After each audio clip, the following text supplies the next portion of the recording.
Welcome to Brain Vision. So we start off with the skier at the top of the hill, 65 meters high. We want to find what is the velocity at the bottom of the slope, so we will need the kinetic energy of the skier at the bottom of the slope.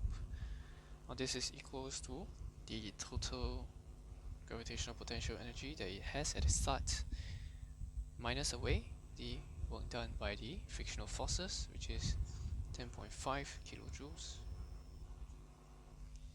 And now from here we just have to put in the appropriate values, right? So for mgh 60,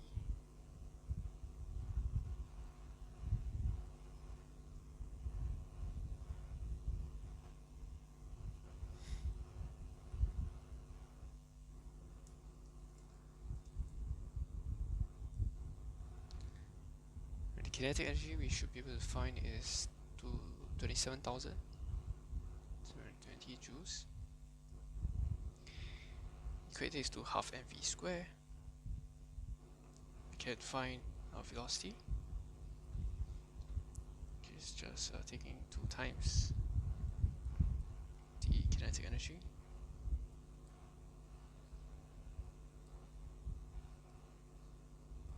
Divided by the mass, and we take the square root. Should get 30.4 meters per second. So this is the velocity at the bottom of the hill. Now next she passes through a patch where there's some friction involved now. So there's friction and there's air resistance. Well, the frictional force in this case,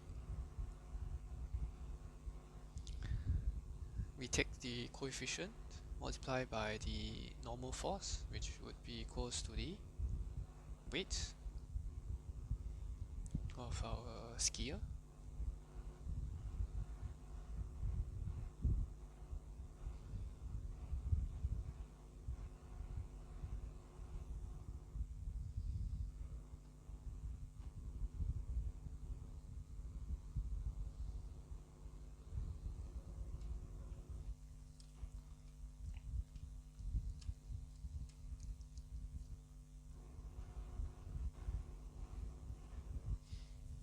Then we have air resistance also acting on the skier.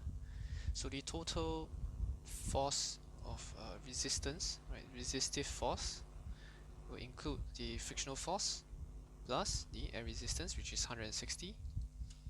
And this gives us 277.72 newtons.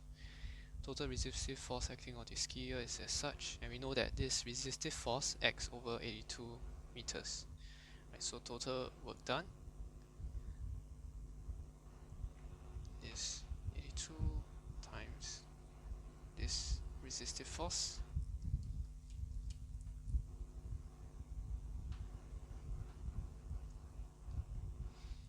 and from here we can find what is the remaining kinetic energy.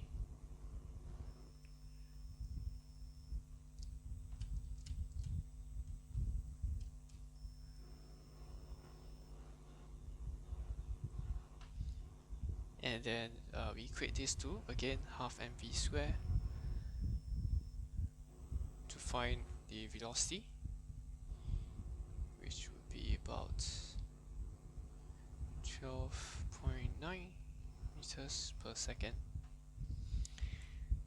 Now lastly, with this velocity, or with this amount of kinetic energy, we are given that the skier actually hits a snowdrift, right, and the total distance that she penetrates is 2.5 meters.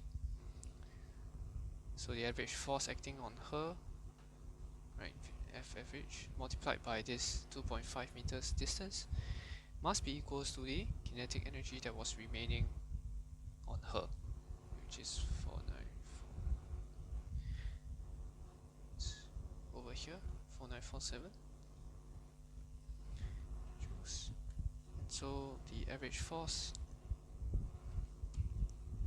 is found to be 2000 newtons.